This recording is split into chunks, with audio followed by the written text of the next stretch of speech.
Welcome, friends. I know we have many of us who this is our bi-weekly gathering point, our watering hole for our souls, for the fuel that will help us to navigate these uncertain times. And for many of us, this might be our first time. Welcome to SoulSpa, part of Lab Shul's Soul Fuel Stations. I'm Naomi. I'm one of the founding ritual leaders here at Lab Shul, together with my colleague Louis Burgos, who is going to help us sacredly tech this space. And I cannot tell you how delighted and honored and blessed I am to have my friend Marcia Fingal here from Intersections International to help teach us, to help guide us, and to bring healing to us on this most special day. On the anniversary of the birth of one of the most powerful influences in the spirit of love in the world and at any time, Reverend Dr. Martin Luther King. So what we do here is we pause. In the Jewish tradition, at this time of day, it is the time of the second service or the second worship ritual of the day, which really focuses on sitting and presence and being present. So we'll spend a little bit of time sitting and actually have a few moments of silence to just be with what is. And then we'll have some teaching from Marcia and go from there.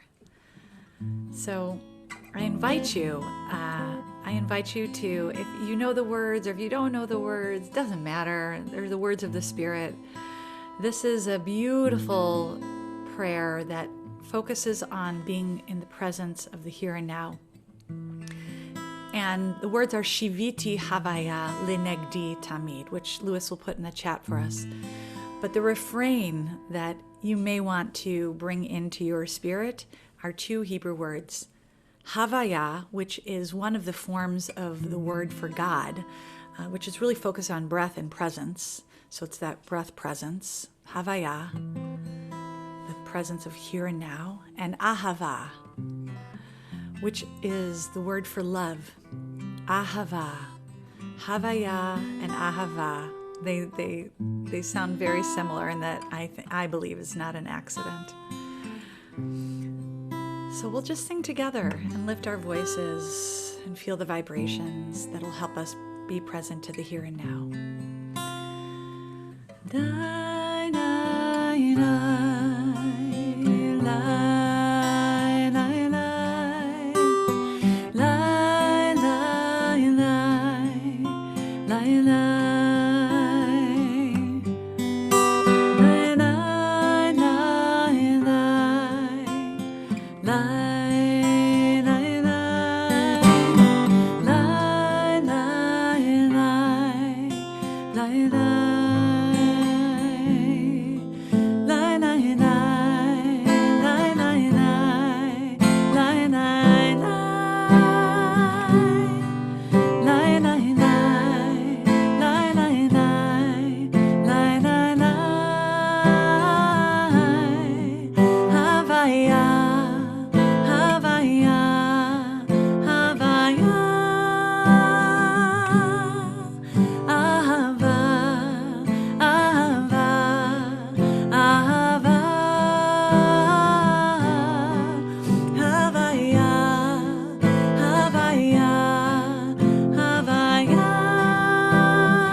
Ourself into breath and presence, we say these words.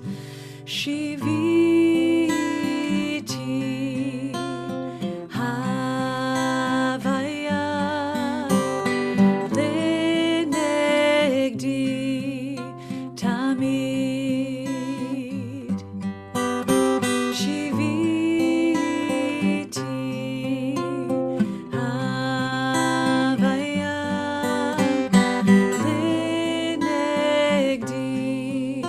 Tamid.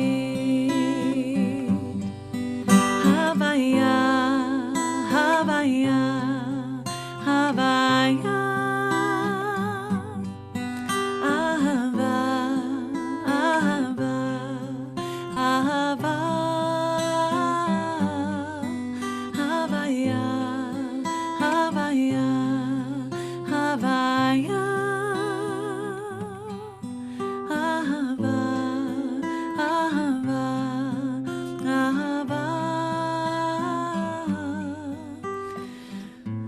in a moment, Louis is going to play you just the opening lines of the song we listened to on our way in, arriving, by India Ari, one of my favorite spiritual warriors and musical recording artists.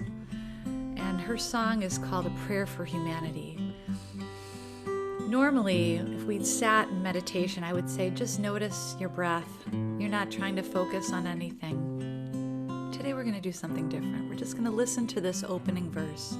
And as we listen and go into silence, I want to invite you to just notice what comes up for you as you're listening. Not judging it, not trying to direct it, just noticing, that came up, that image came in. And just sit with it for a moment. Allow it to be. So we'll listen and then we'll sit in silence.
This is my prayer for humanity.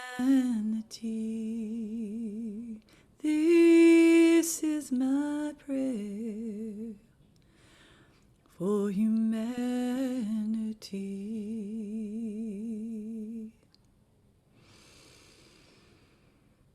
I want to invite our teacher, our guest for this today's SoulSpa, Marcia Fingal, to share some words with us as we come out of our meditation.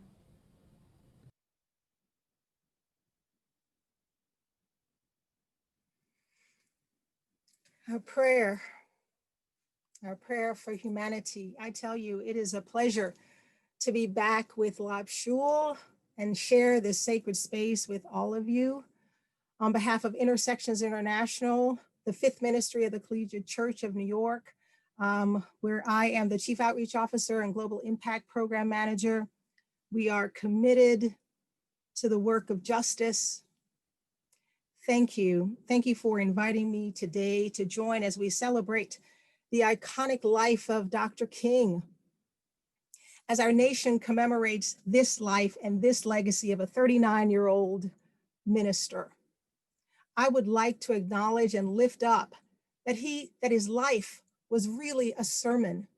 His life was a sermon, an example of bold and bodacious living in the face of racism and injustice, strife and sit-ins, boycotts, fire hoses, Jim Crow, attack dogs, protest marches, in church dresses and Sunday suits, a sermon of a life emboldened, speaking truth to power, and no space for counterfeit faith and half-baked courage.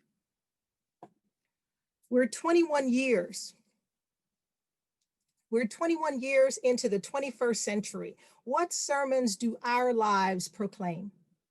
Dr. King is iconic and still so revered and celebrated long after his 1968 assassination. What makes his life and work still so relevant 53 years later? I believe it's purpose. I believe it's service.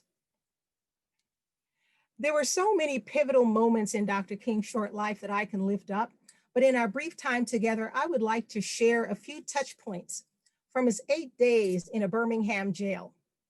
This was in April of 1963, and this is where he wrote his famous letter from a Birmingham jail. And I encourage all of you to read it in its entirety because it really is a powerful, powerful piece of literature. The letter is Dr. King's rebuttal to the stinging criticism from 8 white Alabama clergy arguing against outsiders coming in and inciting. I lift up Dr. King's letter also because it is one of our foundational credos for our global ministry at Intersections, along with the Holy Bible and Paulo Freire's Pedagogy of the Oppressed.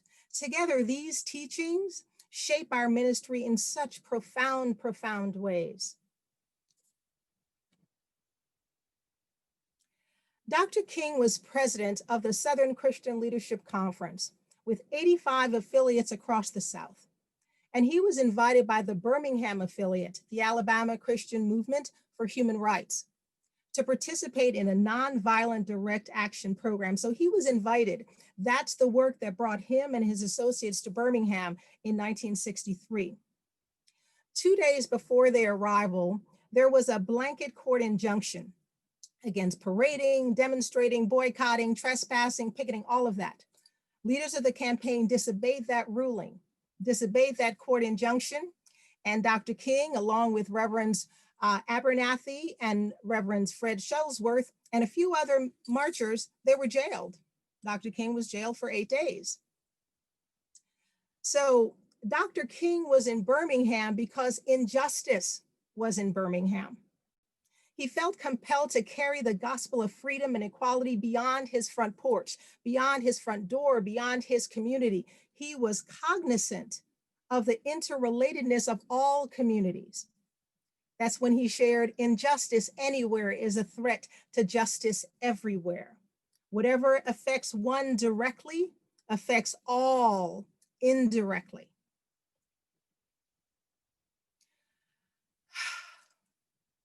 What happened at the Capitol on January 6th affects us all, regardless of what levers we pull when we go into the voting booth.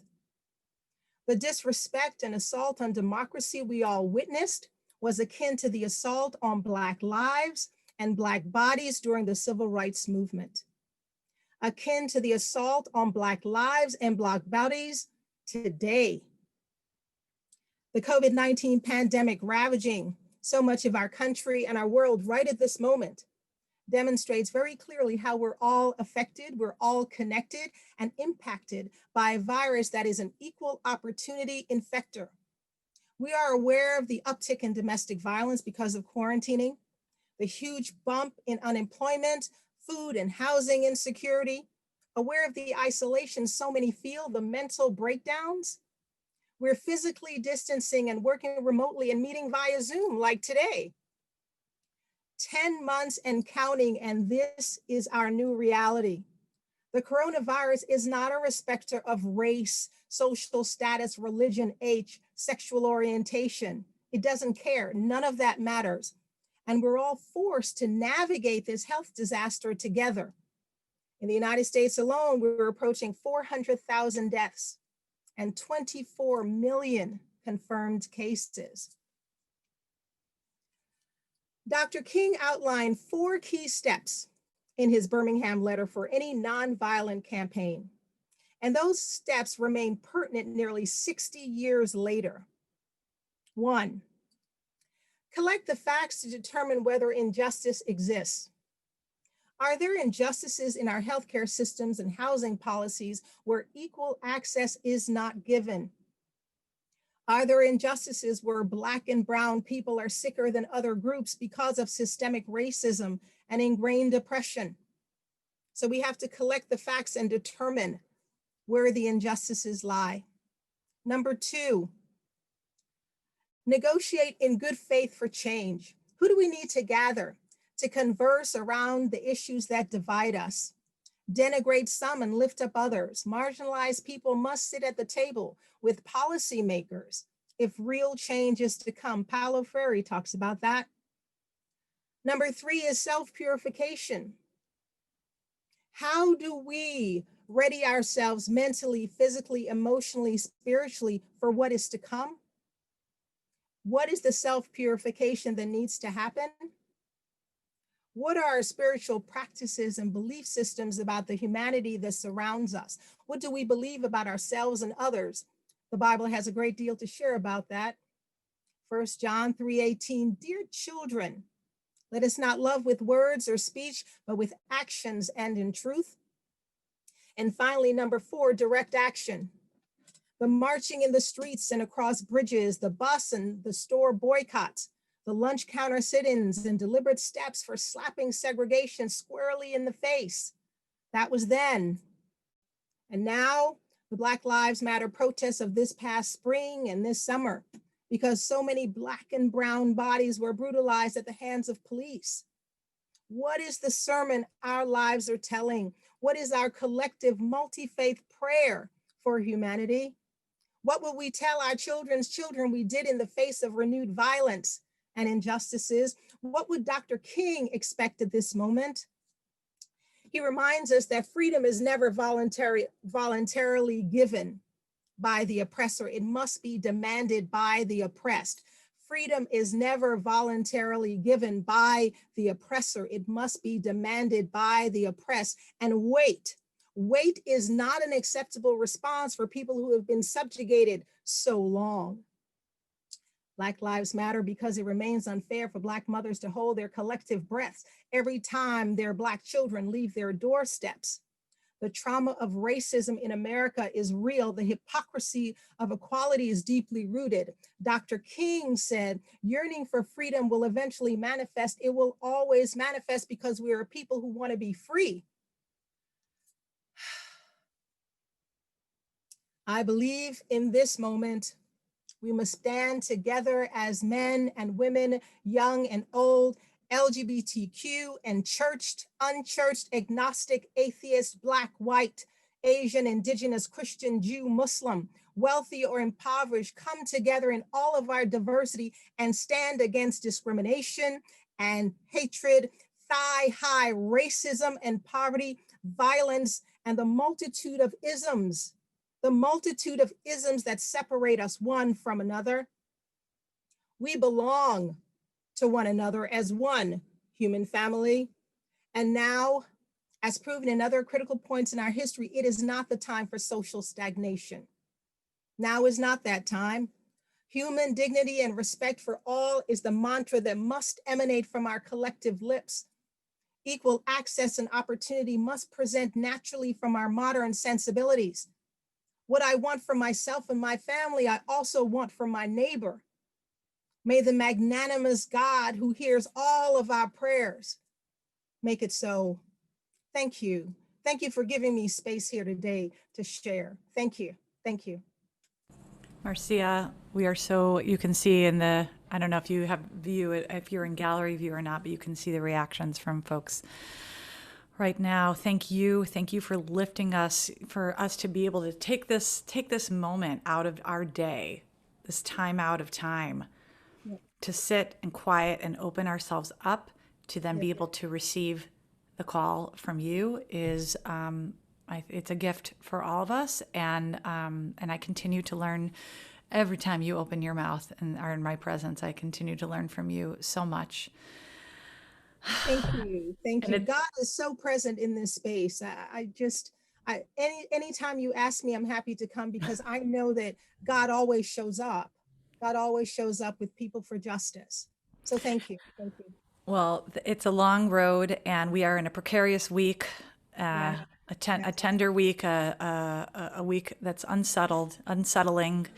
And I am grateful that your words are able to fuel us in this Soul Fuel station, not to bliss out in meditation right now, but to be able to open ourselves up to then be able to leap forward and continue this work. And to, as India Ari said, to grab hold of that ancient tenet that's the key to both of our traditions and many others, which is how do we really truly love our neighbor as ourselves.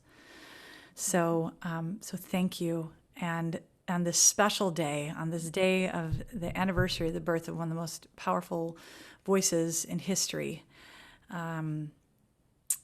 we're also called to remember, as we do every time we gather together in prayer, we're also called together to remember those who we've lost along the way. Maybe there are voices that have been directing us in the past as well too. And I know there are folks in this Zoom room who have recently lost loved ones, whether it's in this pandemic or for other reasons, or might be commemorating the death of a loved one. And we always take a time out to share a prayer, a mourner's prayer, which ironically is a prayer that is very uplifting. It's a prayer of peace, and it's a prayer of understanding that the divine is, divine presence is something to look up to, even when we're in the depths of our own despair. So what we'll do is we'll invite folks to write into the chat any names that you are remembering, perhaps the relationship they are to you.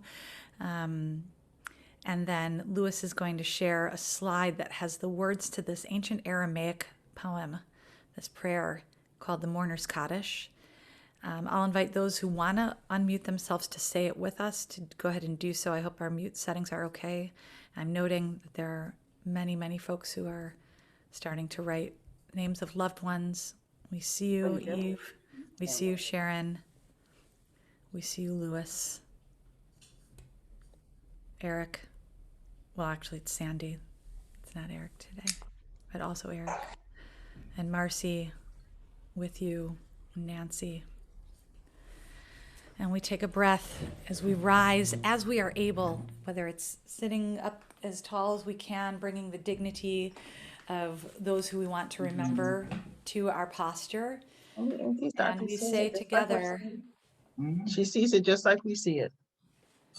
There you go. And we'll take a breath together. It will be cacophonous because we're all going to talk at the same time, but Lewis will guide us along on our slides as we say, Yitkadal, Vyitkadash, Shmei Rabbah, V'alma, Vivra, V'yutei, V'yamlich, Malchutei, V'chayecho, V'yomecho, V'chaye, V'kol Beit Yisrael, V'agala, V'zman Kariv, Ru, Amen.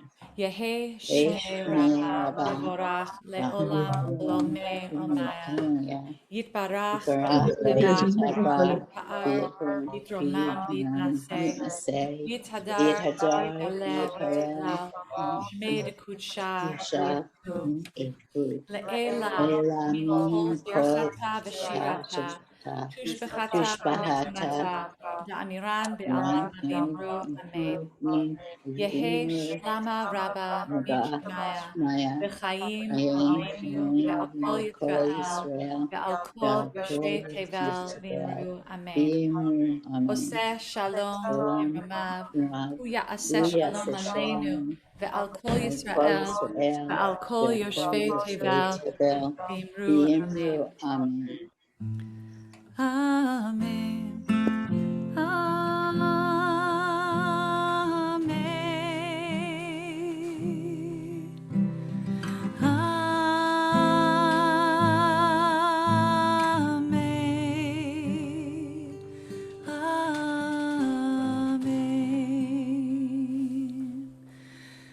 Folks, just a couple of announcements for what's happening this week. For those of you who are Lab Shul partners, that means you're part of our community, and anybody's welcome to be part of this community. There's no financial obligation. You can access our website. I believe, Lewis, it's labshul.org/partnerhood, correct? Yeah. But we do have a partners meeting tomorrow night. It's called All Hands, All Hearts, and we invite you, that's open for all partners, to chat and join and be inspired. Wednesday night, Shira and Rebecca Goldsmith will be leading a virtual song circle. You don't have to be a singer or have any singing experience. It's really an opportunity to come together and sing. And on Thursday, Reverend Derek McQueen from St. James Presbyterian and Rabbi Amichai from Lab Shul will be kicking off the continuation of separation to reparation, which is, I believe, Louis, it's monthly, correct? Not biweekly, right? Okay, so it's a monthly gathering to really look at what it takes to heal and to be able to work towards more of an anti-racist society and community, specifically in our communities. And then on Friday, we have Shabbasics with Greta. That'll be the Friday night Sabbath half-hour table blessing. It's a half hour to come together and share the table blessings that invite in Shabbat. And you're welcome to check out, if you're new to Lab Shul, check out our website. There's a lot going on at all times. Again, just deep, deep gratitude to Marcia Fingal. Just a moment of transparency. I was introduced to Marcia from my dear friend Tehila Eisenstadt-Feil, who's on today as well too. Back in 2016, I know the Lab Shul community knows I was very involved with them in working towards creating a lot of attention and advocacy and action towards making sure that the girls from Chibok, Nigeria, who were abducted in 2016 from their school were returned home safely. And that mission and that work is still going on right now, and for all girls who are in danger of not being able to live their full selves and aspire for an education and a life that is safe from harm. So I'm just grateful to Tehila for introducing me to Marcia, and I'm grateful to Marcia for inspiring me over and over to be a better and more active human being in this world. We are going to end our time together, as we always do, with a prayer for healing. And so Marcia will share a prayer, and then we'll just sing a couple of words. That's an ancient Hebrew chant.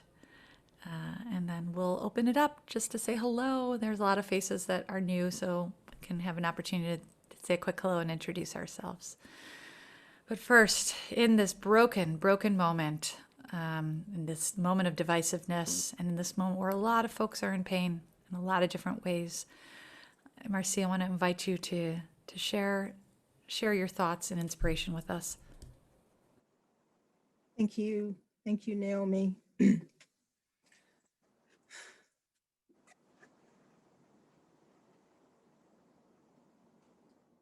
Let music play as we breathe in hope and possibility on the cusp of a horizon filled with grace and space for tolerance and difference. Let music play as we breathe in life and love, light and connection one to another. Our prayers for healing in all the broken places go up. Our prayers for healing in all the broken places go up. Scaling walls and distorting democracy, thwarting government and creating mayhem, fleeing parents, crossing borders, placing children in cages, all on our watch. Our prayers for healing in all the broken places go up. Our prayers for healing in all the broken places go up. The absurd has become normal, yet justice won't always be denied, and the change will come and freedom will manifest. And an inauguration unprecedented, and a pandemic the same, 400,000 dead. Just here at home, on bent knees, we ask for deliverance and peace, embracing gratitude and the strength it brings. Our prayers for healing in all the broken places go up. Our prayers for healing in all the broken places go up. Oh, my girls, 112 of you are still missing. We will never forget Chibok. We will never forget 112 missing children, because kidnapped children, they all belong to us. Teach us as a community to be more beautifully courageous than cautious, in light of moral injustice and disregard for vulnerable, valuable lives. Give voice and conscious resistance to the human movements that matter. Our prayers for healing in all the broken places go up. Let the music play and we commune together. Hold hands and breathe in. Give rest and respite for the weary, dear God, and your strength for the journey. We march in solidarity for dreams deferred, diminished, and dismissed, reclaiming them. Our prayers for healing in all the broken places go up. May our very big God make it so. Make it so, Lord, make it so. Amen. Amen. Amen.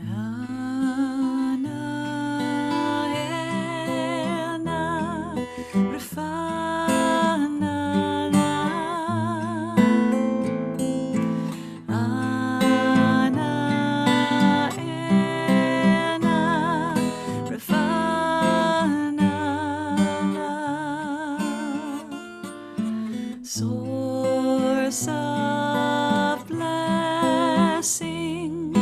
heal us now. Source of blessing, heal us now. Let's sing that together. Source of blessing, heal us now. Source of blessing, heal us now. Wishing everyone a beautiful rest of their day, an easy transition back into whatever spaces you came from. A deep blessing of gratitude to our dear friend Marcia, my dear friend, and Lab Shul's dear friend. And deep gratitude to Louis for sacredly and swiftly and lovingly taking care of us behind the scenes. And Louis, I wonder if we could did we put the link to Dr. King's letter here for people? Let's put that link in, so if people want to see the letter from Birmingham in its entirety, Yes. we have a link to it. And we'll just open up just for a moment to say hello and blessings if somebody wants to say hello.